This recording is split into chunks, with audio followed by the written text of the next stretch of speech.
Sam, thanks for doing it. Sam, you said Pittman. I'm thinking, I got Sam in my mind. Andrew, thanks for doing this. Yeah, no problem.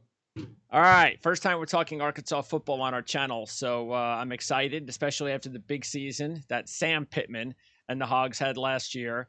And we know that they were better than expected the year before, even though the record didn't indicate it. So I have to ask, going back to when he was hired, from the outside, you're thinking Arkansas has been struggling. They've hired some guy I'd never heard of. He's an offensive line coach. Oh, it's going to be a disaster. What are they doing there? And then just even the first year, you could tell, wow, they got it right. And sometimes they do get it right. And sometimes you hire these guys that you've never heard of. And sometimes these offensive line coaches can really be the best kind of guys to elevate your program, especially coming from that spread nonsense that they were trying to run. And everything just really toughened them up. And all of a sudden, 2 years later, look at them. It's great to see. The fans, how did they react initially? And obviously, they got to be sky high right now. Yeah, I think the fans in Arkansas were I guess cautiously optimistic, I guess, because Sam Pittman was a guy they knew. He had been an offensive line coach at Arkansas under Brett Bielema, the good years of Brett Bielema. They knew that he built this massive offensive line that was this great thing. I mean, they put the starting 5 offensive linemen on the cover of the media guide during Sam Pittman's last year. So that kind of tells you how the offensive line was viewed as a whole under Brett Bielema and Sam Pittman. And then, of course, Sam Pittman left, and then Brett Bielema just completely fell off the face of the earth, just really struggled, ended up getting fired 2 years later. And I think a lot of fans looked at it as, okay, well, what changed? Well, Sam Pittman's not here. Maybe he was the guy that was in charge of building this, big SEC offensive line. And so they were like, okay, well, maybe he can do that because this is something that Arkansas had gotten away from. They were trotting out a true freshman that weighed 266 pounds on the offensive line in Chad Morris's final season. Wow. So, and of course, that guy just happens to be Ricky Stromberg, who is now a preseason All-SEC candidate, potential All-American under Sam Pittman. Go figure. So I think there was some cautious optimism. I understand where on the outside looking in, you're like, okay, who the heck is this guy? Why are they hiring an offensive line coach? Yeah. But at least the fans were at least optimistic about it. Although there were some that were okay, well, this is who we got. Yeah, sure. But again, who are you going to go get after Chad Moore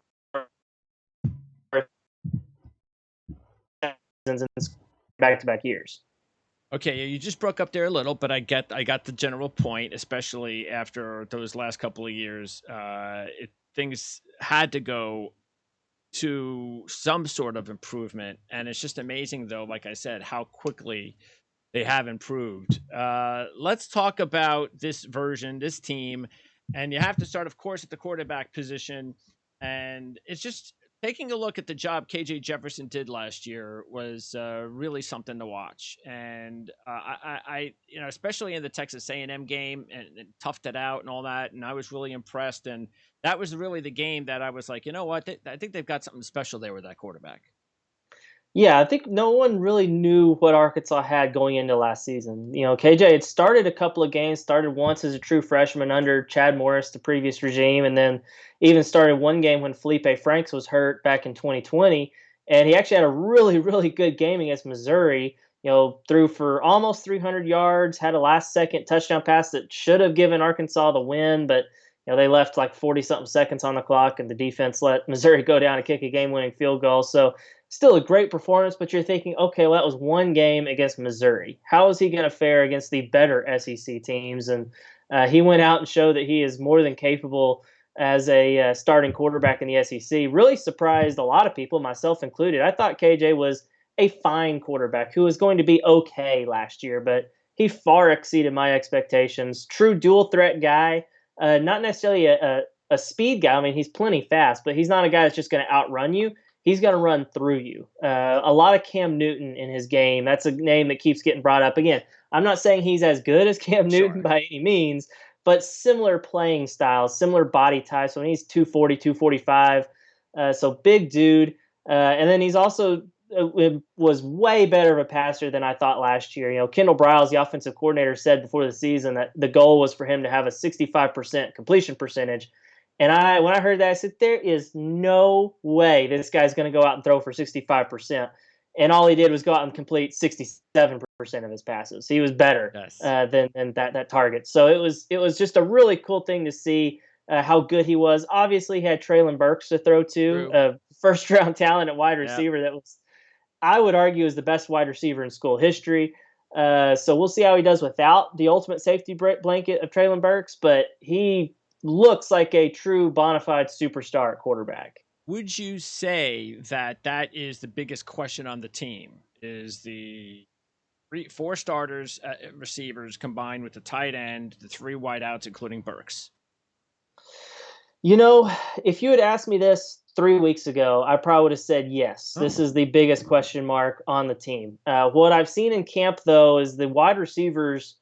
There's not a Treylon Burks. There's not. There's not a guy that's probably going to be 1,000-yard receiver. But I think there are more options than there were last year. Last year it was pretty much Treylon Burks and a bunch of guys that are out there that can maybe catch a pass. I think the next leading receiver, I think Burks had 1,100 yards, and the next guy had under 400. So there was a pretty sizable gap there.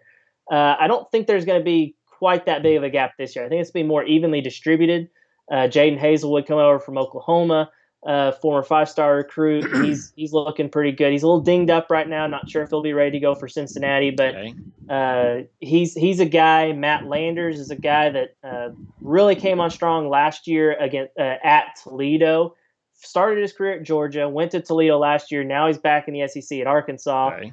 He is really impressed, really, really fast, and 6'5". I think he's going to be maybe a breakout candidate, guy no one really knows about. And then, of course, they've got Warren Thompson coming back from last year, former 4-star recruit, and transferred in from Florida State. He was productive last year, just not consistent. I think he's got the consistency this year. Another guy, Keitron Jackson, another former 4-star recruit. I mean, the theme here is that they've got talent. Sounds like it, yeah. A lot of it's unproven. They haven't really done a whole lot in an Arkansas uniform, but there's talent there. And then Trey Knox at tight ends, former wide receiver, really has fully converted to tight end now, bulked up, looks like an SEC tight end. I think he's a guy that has NFL caliber potential at tight end. So, again, I think there's a lot of potential there among the pass catchers. And then on the flip side of that, well, what is the biggest question mark? I would say probably the defensive line. Who's going to generate that pass rush? Because there's new guys, there's guys that are back that are veteran but haven't really done it in their career. So I'm still anxious to see together and if they're able to get after the quarterback a little bit more, because they haven't done that in quite some time. Okay. Well, okay. So you mentioned, all right. So it's Hasselwood, Landers, Hazelwood, yep, Jackson, Thompson, and Knox, and all of those guys, 5 stars you mentioned, 4 stars, and so forth, and lots of transfers in there. So, like you said, lots of talent. Out of that group, is Landers? Would you say Landers is the one that you think might break out the most? It's hard to say. I mean, I could legitimately see a different guy leading Arkansas in receptions, leading him in receiving yards and receiving touchdowns. Like I truly could see that happening. I feel like Trey Knox is going to be just as big of a breakout candidate as Matt Landers. And I say that because a lot of people don't really know who Matt Landers is. People know who Jayden Hazelwood is, former number 1 wide receiver in the 2019 recruiting class, went to Oklahoma, had some production there. So people know him, but I mean, it's hard to say which one guy is going to break out more than the others.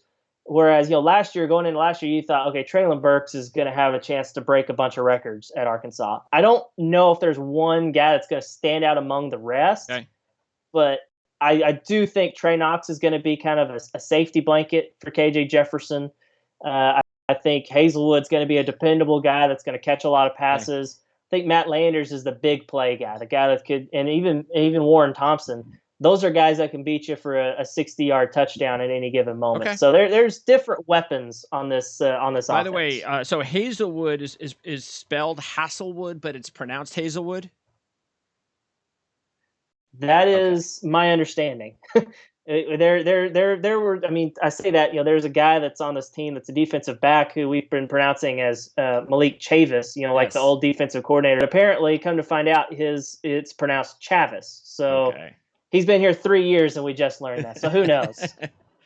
All right. Before we move over to defense, that running back room, especially with Sanders and Johnson, wow. I mean, you got some big bodies there, and they both rushed for about the same yardage last year, 578, 575. They both were over 5 yards per carry. So, and they were both young. So there's a lot to like there, huh? Yeah, I think the running back room is probably the deepest and best position on the team, just because Rocket Sanders, he's your starter. He's asserted himself as the number one guy. He was a true freshman last year, came in as a wide receiver, was going to be a wide receiver. Then immediately upon getting to campus, they were like, man, we need some bodies at running back. We're going to try him at running back. And he really took to it, but he was very raw. This year, you can just tell he's more comfortable at the position. I think he's going to be a guy that could. I don't know if there's a 1,000-yard rusher on this team, just because I think they're going to distribute the carries enough to where one guy's not going to get enough carries to hit that mark, especially when you throw in what KJ Jefferson can do on the ground. He led the team in rushing last year. But I think Rocket Sanders is going to be your number one guy. Dominique Johnson was a guy that was unheard of coming into last year. I really didn't think he was going to be more than maybe a special teams player. He looks more like a linebacker. That's actually a position that some schools were recruiting him as. Like I know Missouri was recruiting him as a linebacker because he's, 240, something like that, 245, big bruiser kind of guy. But he really kind of came on strong, was averaging well over 6 yards a carry for most of the season. Fell down to 5.9 in the Outback Bowl when he tore his ACL.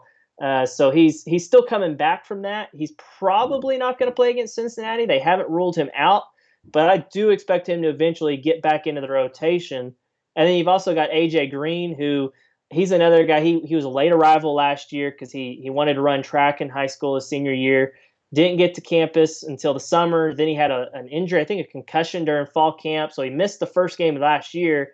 And then at that point, he was just kind of behind a bunch of dudes. But he still got opportunities. Had a long touchdown against Texas, a long touchdown against Texas A&M. So you saw flashes. He's got really good speed. And then you throw in another guy, Rashad Dobinian, a true freshman, 4-star recruit that, to me, one of my bold predictions, I think he's going to evolve and emerge as the number 2 running back for Arkansas this year. I've been really impressed with him. As long as he can pick up the intricacies of the offense and pass pro, the things freshmen usually struggle with, I think he's going to really be good because he can definitely run the ball. Okay, well, it does sound like the skill positions in general are very talented, and like you said, maybe not the household names yet, but sometimes it is better to have depth, especially in college football when you're in the SEC. You got to imagine, especially when Johnson's healthy. I mentioned how big they are, and then you reminded me about Jefferson. That's a big bodies that's coming after you in the running game, and that's got to wear down teams. So and I'm sure that's what Sam Pittman wants to do as an offensive line coach.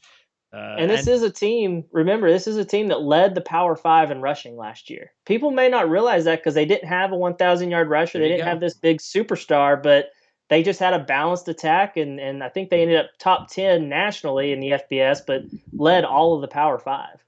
And that offensive line had a lot to do with it. 4 starters return. You mentioned Stromberg at center. Is Limmer the other guy to keep an eye on? And is Stromberg have the most pro potential as far as the group is concerned? In my opinion, Stromberg definitely has the most pro potential. He's a guy that I could easily see working his way up into the top half of the NFL draft with a really good year. He honestly had a chance to go pro after this past year, but decided to come back for his senior season. But yeah, he's got the most pro potential. Then I would say, honestly, Brady Latham, the left guard. He's a guy that he's 3rd team preseason All SEC. He was really solid last year, but I think Bo Limmer has that, big time, weight room strength, just really strong.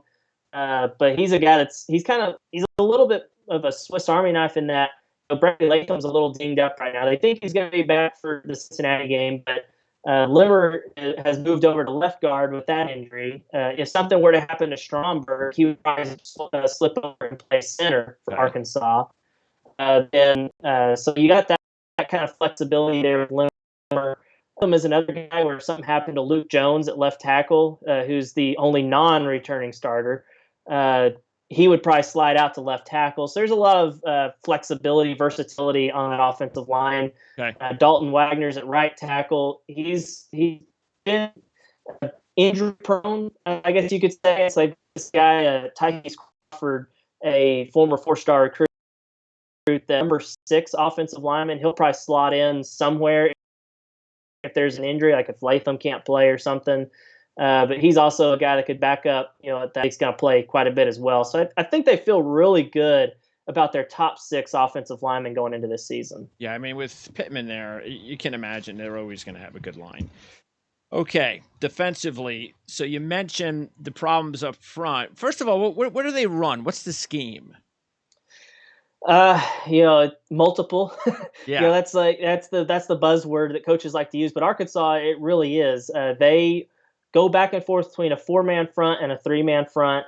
Just kind of depends on the matchup. Usually they stick with one in a single game, but there was a game late last year where one series they were in a 3-man front, and the next series they were in a 4-man front. All right. They went back and forth, but they used a lot of 3-man front last year. I would say that was probably the one they used the most. But that was also out of necessity because they really didn't have a lot of depth there on the interior defensive line. So rather than having 2 in there at once, they just had 1. I think they're going to be a little bit more flexible. I think we might see a little bit more 4-man front where it's more of a true 50-50 split, depending on the matchups. So that's kind of – and then they typically run, a 4-2-5, with a nickel, or a 3-2-6, kind of a dime package with the 6th defensive back. We see a lot of that against Mississippi State, the air raid offense, things like that. Although we have seen a little bit more this preseason of a 3-3-5 with 3 linebackers, with one of them being Drew Sanders, who I'm sure we're going to talk about a little bit because I think he's an elite pass rushing linebacker that Arkansas hasn't had in a long, long time. All right. Well, yeah, before we do that, they lose the 3 starters on the defensive line. So is there any one particular player that we should keep an eye on? Or as you said, this is just going to be one of the unknowns, and we'll see if someone steps up? Yeah, I think we're going to see who steps up. I could tell you what the offense or the defensive line looks like right now starting. And I mean, that's, Zach Williams and Jashad Stewart at the 2 defensive ends, and then Isaiah Nichols and Eric Gregory on the inside. But again, I could easily see that changing by, week 2 against South Carolina or whatever, because they've got other transfers they brought in. They brought in a couple of defensive ends, Jordan Dominic from Georgia Tech. They really like his speed off the edge. Not the biggest guy in the world, but got a lot of speed. He's got a lot of experience playing Power 5 football. They also brought in Landon Jackson, really long. He was a 4-star recruit before he went to LSU. Played special teams last year as a true freshman before he tore his ACL. Missed all of spring here at Arkansas, but he's been going through fall camp. So I think both those guys have the potential to push for a starting spot. Then then on the interior, a guy to watch is Terry Hampton. They like to talk about his natural leverage because he's 6'1", 315, not a tall guy, so it's hard to get under him. He's a guy that, again, another really strong dude. I think he could push for a starting spot eventually. He's a transfer from Arkansas State, so coming up a level, but he's an Arkansas kid who always wanted to play for the Razorbacks, just wasn't big enough, had injuries in high school, so we went to Arkansas State. Now here he is playing for the Razorbacks. I would not be surprised at all to see him maybe push for some playing time or maybe a starting spot. And then I'll throw in another name, true freshman Nico De Villier, a 4-star recruit. Came in as a defensive end, but he's a bigger defensive end. Arkansas had some injuries at defensive tackle in camp, so they're like, well, let's move him on over to defensive tackle, see what he can do.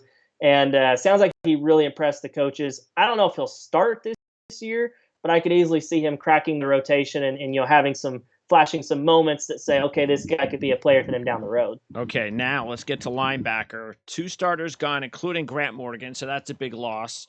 But you mentioned Sanders, so definitely want to hear about him because the name guy is Bumper Pool, of course, 3rd-team All-American. So talk about this linebacking unit and those 2 guys and who else we should keep an eye on. Yeah, Bumper Pool is kind of like I would say the heartbeat of the defense now that Grant Morgan is gone, because that was the role Grant Morgan had. And Bumper is one of those super seniors. He was a senior last year, used that bonus COVID year to come back this year. He was not a starter last year. Only started one game, but in tackles with 125, was one of the top tacklers. Just the fact that he had a bunch of tackles, but he also just played really well. Because sometimes tackles can be deceiving. A year before in 2020, he had over top tacklers in the SEC, but if you look at like his Pro Football Focus grade, he was arguably one of the worst linebackers in the country.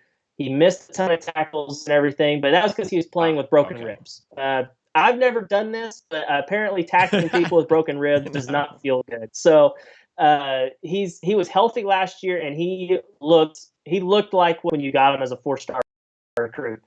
So he's kind of the leader, but the guy that I'm really excited about is Drew Sanders. Transferred in from Alabama, former 5-star recruit. Arkansas does not get very many of those, whether it's out of the portal or straight out of high school.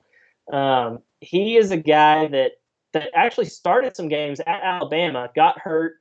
The guy behind him was just, you know how Alabama is. They've got 5-star dudes at every position, 3 deep. Guy came in, was just better, and he just got all he hit. And he decided, hey, I'm else. He wanted his ACC. He's all the producers had with 3 guys with 100+ tackles. And he said, you know what? That looks like fun. I'm going to go play in Arkansas. And it's a little bit different. He was kind of an outside linebacker, edge rusher type who would put his hand in the ground, true stand-up linebacker. At Arkansas, kind of inside linebacker, stand-up guy. Also going to be used because he's got such an elite skill set as a pass rusher that he's going to be used kind of as an edge rusher, like in that 3-3 formation where you're going to have 2 other traditional linebackers out there and then him capable of getting after the quarterback. I could see him being a guy that has a lot of sacks this year. That's just kind of my personal prediction. Arkansas hasn't had a guy with double-digit sacks since, I believe, 2011. It's like the longest drought in the SEC by a team not named Vanderbilt. Okay. So I think that drought could end this year with Drew Sanders because I think he's that good. All right. And then in the secondary, 2 starters gone. Monteric Brown, of course, the big name that will be playing hopefully in the pros. Catalon returns, though, at safety. So he's the big name, isn't he? Yeah, Jalen Catalon's a preseason All-American. I think the AP had him on their second team, preseason All-American team. He's just a really, really good player. He burst out on the scene. Again, he was another 4-star recruit. Burst out on the scene at like 99 tackles, some interceptions, just some really highlight plays, bone-jarring hits. The kind of guy that sometimes gets singled out whenever it comes to targeting, even though sometimes they're perfectly legal hits. He just hits people hard. He was going to be a really key part of last year's defense, but he got hurt, had to have season-ending surgery on his shoulder midway through the season. He was dinged up before that. If he was fully healthy, I think Arkansas beats Ole Miss last year and probably beats Auburn. So that you're talking about a whole different season. Huge at that loss. point. Yeah. Very big loss because he's also not just a talented player, but he's also a leader of the defense. He's a team captain. He kind of runs the show. Anybody else that we should be talking about in the secondary? A guy that maybe fans remember is Hudson Clark. He had 3 interceptions against Ole Miss and Matt Corral 2 years ago. It was a walk-on. Really cool story. He struggled quite a bit after that. He struggled in man coverage, got burned several times. But I've been really impressed with what I've seen from him so far in fall camp. He seems to have really improved just his overall technique and being able to stay with guys in man coverage instead of just being a zone cover guy. I could see him having a really solid year. I'm not going to predict him to be all SEC or anything like that by any means, but I think he's a really solid player at corner and is probably going to be their top corner on this team. And maybe another guy in the secondary to watch is Latavius Briny. He's a transfer from Georgia. Actually started a lot of games last year on that incredible Georgia defense as a nickel.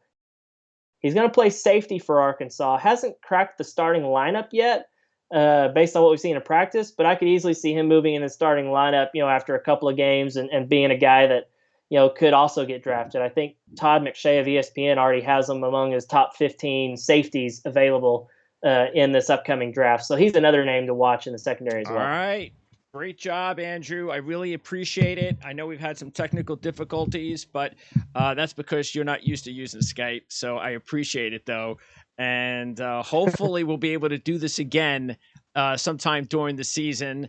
And maybe if we shrink the interviews to like 10 or 15 minutes, we'll be able to get by them okay.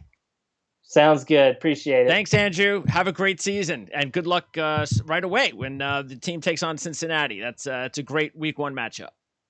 Yep, looking forward to it. Talk to you later. Take care.